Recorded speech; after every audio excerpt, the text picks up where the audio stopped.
श्रीलंका से वापस वतन लौटे प्रधानमंत्री नरेंद्र मोदी 3 देशों की 5 दिवसीय यात्रा के दौरान सेशल्स, मॉरिशस और श्रीलंका का किया दौरा। पीएम मोदी के दौरे के समापन पर अलविदा कहने एयरपोर्ट पहुंचे थे श्रीलंका के प्रधानमंत्री विक्रमसिंघे और पर्यटन मंत्री अर्जुन रणतुंगा। नागपुर में आरएसएस की प्रतिनिधि सभा का समापन का आज 1400 प्रतिनिधियों को संबोधित करेंगे संघ प्रमुख मोहन भागवत। संघ के सरकार्यवाह सुरेश भैयाजी जोशी भी प्रतिनिधियों को करेंगे संबोधित। दोपहर 2:30 बजे देंगे भाषण। 3 दिनों की थी संघ की प्रतिनिधि सभा। दत्तात्रेय होसबोले ने कश्मीर में राजनीतिक मसले पर मोदी सरकार से जताई थी नाखुशी। भूमि अधिग्रहण बिल पर तकरार जारी। आरजेडी अध्यक्ष लालू प्रसाद यादव आज निकालेंगे विरोध मार्च। कार्यकर्ताओं के साथ पटना में राजभवन तक करेंगे प्रदर्शन। भूमि बिल, महंगाई और काले धन को बनाया मुद्दा। नीतीश कुमार ने सुबह 5 बजे तोड़ा उपवास। भूमि अधिग्रहण बिल के विरोध में 24 घंटे तक उपवास पर रहे नीतीश। पटना के पार्टी कार्यालय में था नीतीश का उपवास। कल महिला कार्यकर्ताओं ने गायन के जरिए बुलंद की थी विरोध की आवाज। बिहार शरीफ में जेडीयू और भारतीय कम्युनिस्ट पार्टी के कार्यकर्ताओं में हुई तीखी झड़प। चले लाठी, डंडे और पत्थर। बिहार शरीफ में भूमि बिल के विरोध में जेडीयू नेता अनशन पर बैठे थे, तभी लेफ्ट नेता नीतीश का पुतला दहन करने लगे। इस दौरान दोनों आपस में भिड़ गए। भूमि अधिग्रहण बिल ने मोदी सरकार के कई मंत्रियों की भी उड़ाई नींद। ग्रामीण विकास मंत्री चौधरी बीरेंद्र सिंह ने बिल को बताया किसानों का हितैषी। साथ ही बोले लोकसभा में पास होने से पहले नहीं आई नींद। दिल्ली बीजेपी विधायक दल के नेता विजेंद्र गुप्ता ने केजरीवाल सरकार के 21 संसदीय सचिवों की नियुक्ति पर उठाए सवाल। कहा इस फैसले से जनता पर बड़ा बोझ। आज तक से बोले हरियाणा के सीएम मनोहर लाल खट्टर। गोमांस पर प्रतिबंध को ठहराया जायज। खट्टर ने कहा हरियाणा में अल्पसंख्यक भी नहीं खाते गोमांस। बोले जिसे माता मान लिया उसकी हत्या कैसे की जा सकती है। मनोहर लाल खट्टर ने रॉबर्ट वाड्रा की जमीन विवाद पर कहा जांच जारी है, कानून अपना काम करेगा। खाप पंचायत पर मनोहर लाल खट्टर की कानून मंत्री से जुदा राय। कहा सगोत्र विवाद सही नहीं, कानून मंत्री जो कह रहे हैं वो है गलत। पानीपत में सामने आई स्वास्थ्य विभाग की लापरवाही। ऑपरेशन के बाद 14 लोगों की आंखों की रोशनी को पहुंचा नुकसान। डॉक्टरों ने कैंप में 17 लोगों की आंख का किया था ऑपरेशन। पीड़ित सभी मरीजों को चंडीगढ़ में पीजीआई रेफर किया गया। 6 की हालत गंभीर।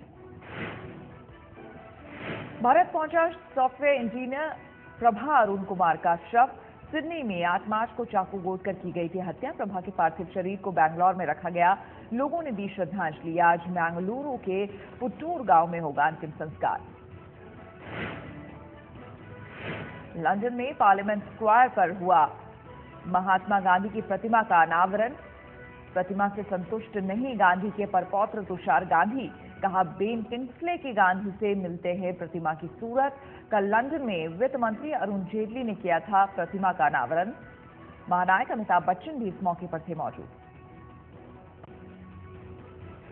उत्तराखंड के सीएम हरीश रावत का मोदी सरकार पर निशाना। इंडिया टुडे कॉन्क्लेव में कहा बिना परामर्श बदल दी गई केंद्रीय योजनाओं की फंडिंग। इंडिया टुडे कॉन्क्लेव में मनीष सिसोदिया का दावा। इस वक्त मैं ही हूं दिल्ली का मुख्यमंत्री। फिलहाल बैंगलोर में इलाज करा रहे हैं CM Kejriwal. India today conclave में मनीष सिसोदिया का आरोप। दिल्ली की सारी एजेंसियों पर केंद्र का कब्जा।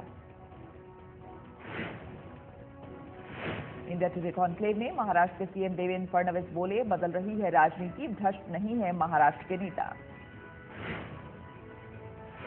इंडिया टुडे कॉन्क्लेव में रमन सिंह का दावा। दक्षिण के राज्यों से कम नहीं है छत्तीसगढ़ का विकास दर। मथुरा में गरमाए यमुना मुक्तिकरण का मुद्दा। महापंचायत में पहुंचे श्री श्री रविशंकर और मनिंदर सिंह बिट्टा। हथनीकुंड बैराज और दिल्ली में नालों को यमुना में गिराए जाने का विरोध। आज मथुरा के कोसी कला से दिल्ली तक पदयात्रा की तैयारी। नाले जो दिल्ली के नाले जो यमुना जी में गिर रही है, इसको तुरंत रोकने के लिए कदम उठाना चाहिए। इस बारे में सरकार से भी, केंद्र सरकार और दिल्ली सरकार दोनों सरकारों से बातचीत करनी जरूरत है। बुजुर्गों को मुफ्त में हरिद्वार और ऋषिकेश की यात्रा कराएगी यूपी सरकार। सीएम अखिलेश यादव ने समाजवादी श्रवण यात्रा योजना शुरू की है। IRCTC को सौंपा गया है श्रवण यात्रा की ट्रेन का जिम्मा। 3 दिनों की यात्रा के दौरान बुजुर्ग तीर्थ यात्रियों की देखरेख के लिए ट्रेन में मौजूद रहेंगे धर्मार्थ अधिकारी और डॉक्टर। पश्चिम बंगाल के नदिया जिले में हुई वारदात से शर्मसार हुआ देश। 72 साल की बुजुर्ग नन से गैंगरेप, अस्पताल में भर्ती। सीसीटीवी में कैद हुआ 3 आरोपी। स्कूल में लूटपाट करने आए 3 बदमाशों ने मिशनरी टीचर को बनाया निशाना। गैंगरेप के बाद 3 लाख रुपए और लैपटॉप लेकर हुए फरार। बुजुर्ग नन से गैंगरेप को सीएम ममता ने माना बेहद गंभीर अपराध। सीआईडी जांच के आदेश दिए। कांग्रेस नेता शकील अहमद ने लगाया आरोप, कहा ममता के राज में बढ़े ऐसे अपराध। बुजुर्ग नन से गैंगरेप पर फूटा लोगों का गुस्सा। NH 34 पर लगाया जाम, विरोध में ट्रेनें भी रुकी। जिले के न्यू अशोकनगर में 7 साल की मासूम के साथ छेड़छाड़। आरोपी ने दूध लाने के बहाने बच्ची को पास बुलाया था। पीड़िता की शिकायत पर छेड़खानी के आरोपी को लोगों ने पीटा, बाद में पुलिस के हवाले किया। दिल्ली में रेल कर्मचारी को लूट के दौरान बदमाशों ने चाकू मारकर घायल किया। आनंद विहार रेलवे स्टेशन से लौटते वक्त हुई वारदात। घायल कर्मचारी अस्पताल में भर्ती। भागलपुर के मुजाहिदपुर में एक झाड़ी से मिला 4 साल के मासूम का शव। गला रेत कर हुई थी हत्या। पुलिस ने 2 लोगों से की पूछताछ। रांची में अरगोड़ा चौक के पास बीजेपी नेता और जमीन कारोबारी संतोष साहू पर हमला। गोली लगने से घायल हुए संतोष तो रिम्स में भर्ती कराया गया। बच्चे को स्कूल छोड़ने जा रहे थे संतोष, तभी हुआ हमला। सीसीटीवी में कैद हुई वारदात। पुलिस ने 2 आरोपियों को किया गिरफ्तार, 4 आरोपी फरार। यूपी गाजीपुर में महिला समेत 3 बच्चों के शव फंदे से लटकते मिले। कासिमाबाद थाना क्षेत्र में हुई वारदात। साल 2000 में हुई थी महिला की शादी। मायके वालों ने ससुराल वालों पर लगाया प्रताड़ना का आरोप।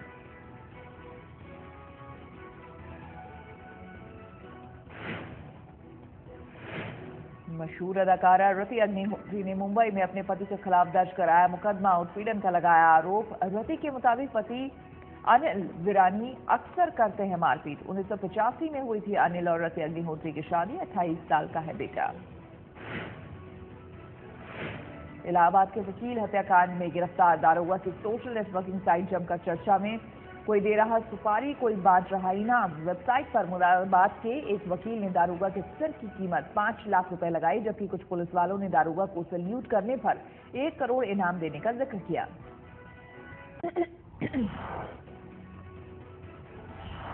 पुणे के 5 स्टार होटल के पब में छापा। 9 महिला डांसर समेत 13 लोगों को पुलिस ने हिरासत में लिया।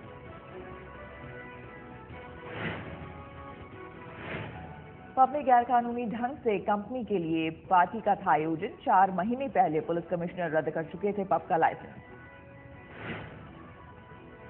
हमले के बाद गोविंद पानसरे की पत्नी उमा पहली बार हुई मीडिया से मुखातिब। पति की हत्या पर जताया दुख, साथ ही कहा अच्छे काम से नहीं फेरेंगे मुंह। उमा पानसरे ने कहा बिना डरे पार्टी के साथियों संग पानसरे के बच्चे काम को अंजाम तक पहुंचाएंगे। कोल्हापुर में पानसरे और उमा को मारी गई थी गोली। लेफ्ट नेता गोविंद पानसरे और उमा पानसरे को सुबह की सैर के वक्त हमलावर ने बनाया था निशाना। अस्पताल में गोविंद ने तोड़ा था दम। अभी तक आरोपी फरार।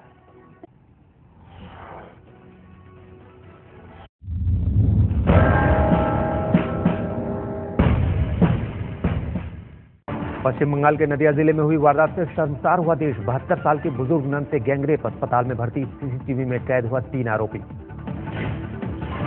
स्कूल में लूटपाट करने आए 3 बदमाशों ने 72 साल की मिशनरी टीचर से किया बलात्कार। 13 लाख रुपए लूटे और लैपटॉप लेकर हुए फरार। बुजुर्ग नन से गैंगरेप को सीएम ममता ने माना बेहद गंभीर अपराध। सीआईडी जांच के आदेश। कांग्रेस नेता शकील अहमद ने लगाया आरोप, कहा ममता के राज में बढ़े ऐसे अपराध। पश्चिम बंगाल प्रदेश कांग्रेस अध्यक्ष प्रदीप भट्टाचार्य ने केंद्र सरकार से दखल की मांग की। कहा गैंगरेप की जांच के लिए केंद्रीय टीम भेजे मोदी सरकार। बुजुर्ग नन से गैंगरेप पर फूटा लोगों का गुस्सा। NH 34 पर लगाया जाम, विरोध में ट्रेनें भी रोकी। दिल्ली के न्यू अशोकनगर में 7 साल की मासूम के साथ छेड़छाड़। आरोपी ने दूध लाने के बहाने बच्ची को पास बुलाया था। पीड़िता की शिकायत पर छेड़खानी के आरोपी को लोगों ने पीटा, बाद में पुलिस के हवाले किया।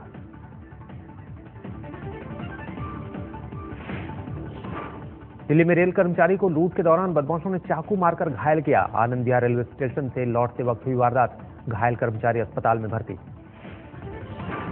दिल्ली के नरेला में सरकारी अस्पताल में डॉक्टर हड़ताल पर, मरीज की मौत पर परिजनों ने एक डॉक्टर की पिटाई करते हुए मचाया था हंगामा। दिल्ली के बिंदापुर में सरकारी राशन से भरा टेम्पो पकड़ा गया, कालाबाजारी का आरोप, लोगों ने आरोपियों को पुलिस के हवाले किया। भारत पहुंचा सॉफ्टवेयर इंजीनियर प्रभा अरुण का शव, सिडनी में 8 मार्च को चाकू गोदकर की गई थी हत्या। प्रभा के पार्थिव शरीर को बेंगलुरु में रखा गया। आज बेंगलुरु में पुत्तूर गांव में होगा अंतिम संस्कार। नागपुर में आरएसएस की प्रतिनिधि सभा का समापन, आज 1400 प्रतिनिधियों को संबोधित करेंगे संघ प्रमुख मोहन भागवत। संघ के स्तर कार्यवाह सुरेश भैयाजी जोशी भी प्रतिनिधियों को करेंगे संबोधित, दोपहर 2:30 बजे देंगे भाषण।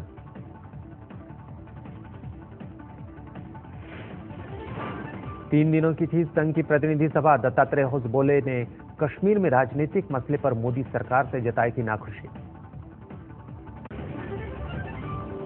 भूमि अधिग्रहण बिल पर तकरार जारी, आरजेडी अध्यक्ष लालू प्रसाद यादव आज निकालेंगे विरोध मार्च।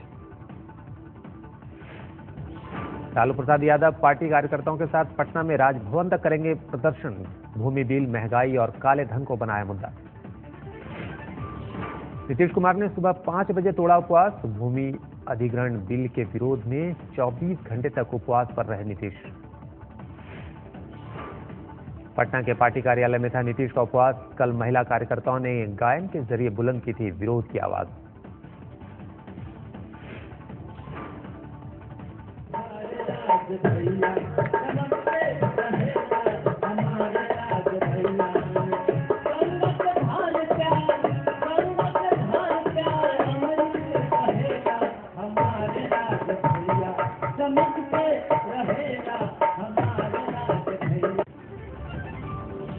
बिहार शरीफ में जेडीयू और भारतीय कम्युनिस्ट पार्टी के कार्यकर्ताओं में हुई तीखी झड़प, चले लाठी, डंडे और पत्थर।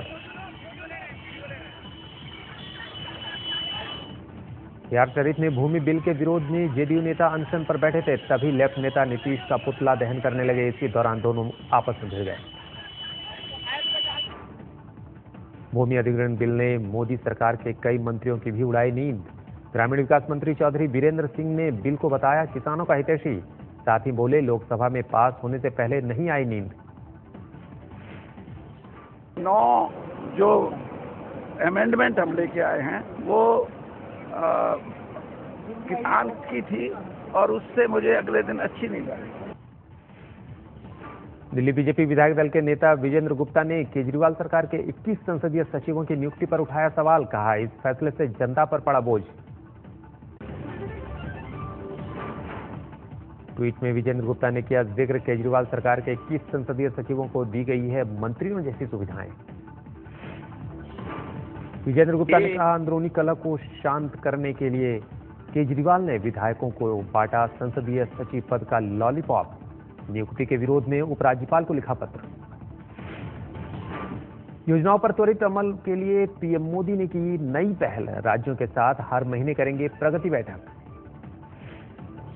प्रगति बैठक में पीएम के साथ राज्यों के मुख्य सचिव और सचिव साझा करेंगे परियोजनाओं की प्रोग्रेस रिपोर्ट। 25 मार्च से हर महीने होगी बैठक।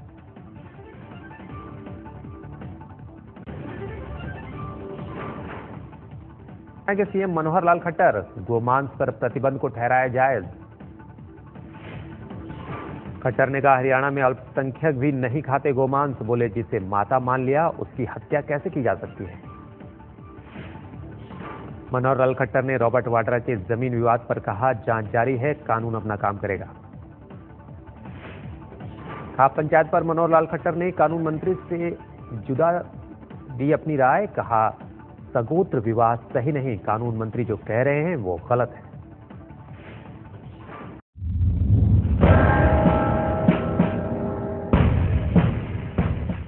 जब मोदी श्रीलंका में दोस्ती और भाईचारा का संदेश दे रहे थे, ठीक उसी वक्त नागपुर के आरएसएस मुख्यालय से मोदी सरकार के लिए एक संदेश आया। संघ ने भैयाजी जोशी के नाम पर तीसरी बार मुहर लगा दी और मोदी के पसंदीदा दत्तात्रेय होसबोले सर कार्यवाह बनने से चूक गए।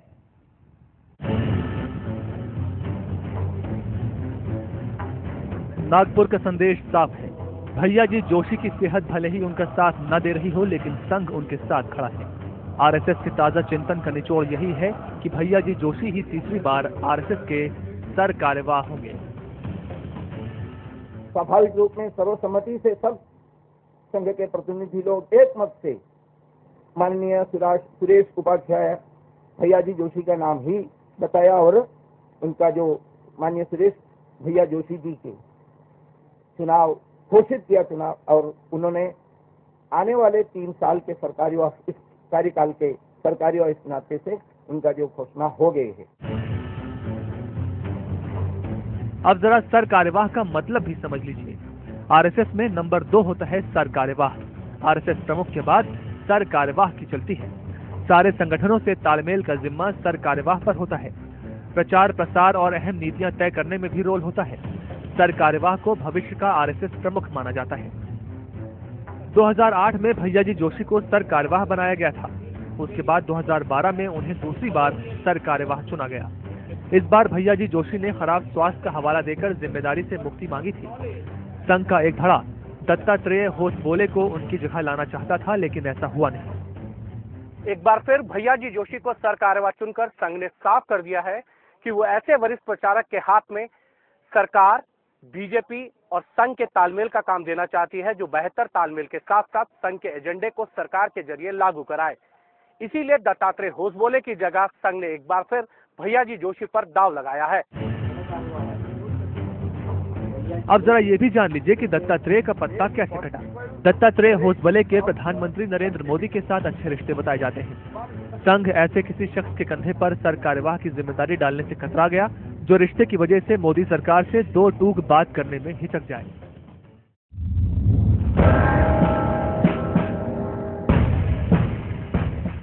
पश्चिम बंगाल के नदिया जिले में 72 साल की बुजुर्ग नन के साथ गैंगरेप का सनसनीखेज मामला सामने आया है। पुलिस के मुताबिक स्कूल में लूटपाट करने आए बदमाशों ने बुजुर्ग नन के साथ गैंगरेप किया और फिर 13 लाख कैश और लैपटॉप लेकर फरार हो गए। सभी आरोपियों के चेहरे सीसीटीवी कैमरे में कैद हो गए हैं, लेकिन अब तक किसी की भी गिरफ्तारी नहीं हुई है। बुजुर्ग नन से गैंगरेप की घटना के बाद गुस्साए लोगों ने NH 34 जाम कर दिया। यहां तक कि कई ट्रेनें भी रोक दी गई।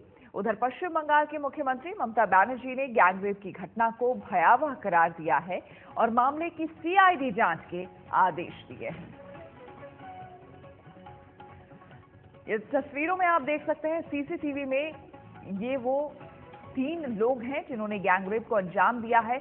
उनके चेहरे कैद हो गए हैं, लेकिन ताज्जुब की बात यह है कि सीसीटीवी में चेहरे रिकॉर्ड होने के बावजूद अभी भी ये पुलिस की गिरफ्त से बाहर हैं। यही वो 3 आरोपी हैं। इंद्रजीत कुंडू हमारे संवाददाता हमारे साथ फोन लाइन पर जुड़ चुके हैं। इंद्रजीत, इस पूरे मामले में क्या अपडेट? देखिए, जो नदिया पुलिस के हवाले से हम लोगों को खबर मिल रही है, 5 लोगों को डिटेन किया गया है और उन लोगों की पूछताछ इस वक्त जारी है। लेकिन जिन 4 लोगों को कल दिखा गया था सीसीटीवी फुटेज में और उसको आइडेंटिफाई भी किया गया था, वो लोग अभी भी फरार है, अब्सकॉन्डिंग है। इसीलिए नदिया और जो बॉर्डरिंग एरिया है नदिया और बांग्लादेश का, उन सब पुलिस स्टेशन पर इंफॉर्मेशन भेज दिया गया है। वहां पे भी पुलिस को अलर्ट कर दिया गया है। तो कोमिंग ऑपरेशन पूरी जगह में जारी है। लेकिन इस वक्त हम कह सकते हैं कि 5 और लोगों को डिटेन किया गया है। उन लोगों से पूछताछ जारी है। जिसका ये मानना है कि कुछ दिन पहले एक धमकी भरी फोन भी इस स्कूल में आई थी। तो वो लोग ये पता करने की कोशिश कर रहे हैं कि ये जो इंसिडेंट, ये जो वारदात हुआ है, उसके साथ इस फोन का कोई रिलेशन है या नहीं। अभी तक पुलिस क्या बता रही है? ये जो घटना घटी है, लूटपाट मेन मकसद था इन आरोपियों का या फिर कुछ और? देखिए, जो पुलिस के हवाले से हम लोगों को पता चल रहा है, ये जो नन जिनका गैंगरेप की घटना हुई है, वो इस लूटपाट को रोकने की कोशिश कर रही थी जब वो आए थे। तो अभी पुलिस ये कोशिश कर रही है पता करने की कि जिन लोग यहाँ पे आए थे, कुछ दिन पहले कहा जा रहा था कि इस स्कूल में कंस्ट्रक्शन भी चल रहा था, बहुत सारे कंस्ट्रक्शन लेबर्स भी इसके अंदर आए थे। उन लोगों को पता था कि स्कूल के अंदर कहाँ पे क्या रखा जाता है। तो वो लोग अभी ये ढूंढने की कोशिश कर रहे हैं कि इसके साथ उसका कोई लिंक है या नहीं। इंद्रजीत, ये बताइए कि जिस वक्त ये घटना घटी उस वक्त स्कूल में कोई गार्ड मौजूद नहीं था? स्कूल का जो सिक्योरिटी गार्ड है उनसे भी पूछताछ की जा रही है। स्कूल के सीसीटीवी कैमरे वहां पे मौजूद थे जो हम लोग अभी दिखा रहे हैं। स्कूल पे गार्ड्स भी थे, लेकिन फिर भी गार्ड्स रहने के बावजूद ये इतना बड़ा एक गैंग स्कूल के अंदर कैसे दाखिल हुआ? और हैरानी की बात है, ताज्जुब की बात है इंद्रजीत। कई सवाल खड़े होते हैं क्योंकि कॉन्वेंट स्कूलों में वैसे भी बहुत कड़ाई होती है, गार्ड्स वहां पर मौजूद होते हैं गेट पे, और इस तरह से 4 लोगों का दाखिल हो जाना, और हम देख पा रहे हैं जो चेहरे हैं इनके वो पूरी तरह से ढकने की इन लोगों ने कोशिश की है। हालांकि फिर भी कैच सीसीटीवी में हो गए हैं, लेकिन सबसे बड़ा सवाल यही है कि आखिर इनकी एंट्री हुई कैसे? तो क्या पुलिस इस एंगल से भी काम कर रही है कि कहीं गार्ड भी मिला तो नहीं? बिल्कुल, सभी का यही कहना है कि यहाँ पे बहुत बड़ी एक सिक्योरिटी चूक, एक लैप्स होने की संभावना थी। अदरवाइज ऐसे इतने सारे लोग एक गुट में अंदर कैसे घुस पाए, वो भी सिक्योरिटी और सीसीटीवी के पाबंद होने के बावजूद। और ये भी कहा जा रहा है कि जिस वक्त की ये घटना है उससे कुछ ही देर पहले एक पुलिस की पेट्रोल वैन भी उस एरिया से गुजरी है, और हालांकि फिर भी ये इंसिडेंट हो गया, इसीलिए बहुत गुस्सा। मैं चाहे हिंदू की बेटी हूँ, चाहे हूँ मुसलमान की, हम ऐसे एक हैं जैसे हो बेटी एक ही माँ की। है दामन साझा, ख्वाबों के सितारे इसमें करते हैं, बराबर भी है हम और साथ में आगे भी बढ़ते हैं। पता है, मेरे घर में खुल गई ख्वाबों की खिड़की है, मैं उसमें झांकती हूँ, एक नई ही दुनिया दिखती है।